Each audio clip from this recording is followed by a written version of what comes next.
శ్రీమాత్రే నమః. శ్రీ గురుభ్యో నమః. సభకు నమస్కారం. నేర్చిన తాత పోతరాజు కవికడ అవధాన ఆశ కవితా గ్రంథ రచనలు కొప్పర్పు మొక్సోదరిలోని మాతామహుడు కాగా వాగ్దేవి వీరి నోట తాండవము చేశారు.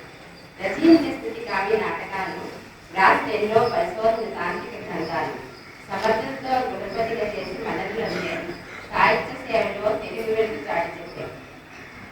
దీక్షతో సాధించి అమ్మవైపు రక్షాకవచం ఇచ్చి వజ్ర వైభవతి ప్రీతితో వీణానాదం వినిపించి శ్యామలాంబ కరుణతో కటాక్షించి కాళీదేవి కాలభైరవ అనుగ్రహం పడిసి తొలగించినందరికో ఇచ్చి కంటములు మహిమానిత స్వామి వారితో సిద్ధుల గౌరవం పెరిగి స్వామి పేరు వాసుకెక్కి మహిమ ఆడంబరం పెట్టుకోరు ఆవిరాజ్యం అసలే లేదు.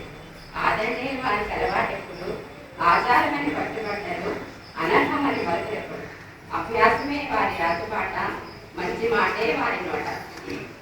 సాధనపై మక్కువ పెట్టి శోధనతో లలితాంబని కొలిసి జపతపము చేయి భక్తులకు ముదమాన స్వామి అండగా నిలిచినప్పుడు తొలుత కవిగా బ్రహ్మణ ఋషిగా యతిగా హిందూ ధర్మ రక్షణే పరమావధి కాగా పొంగురంత కాంతులతో దర్శనమైన స్వామి సుస్వరూపము కలిగిన కాలానికే వక్ష కన్నా రాబో కాలాన్ని మనచుకొనట భిన్న రసమైన కృప తప్పక కలుగును సిద్ధేశ్వరానందుడు చెందనుండగా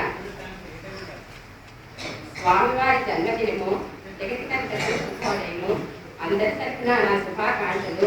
స్వామివారి ఆశీస్సులే మన ఆకాంక్షలు.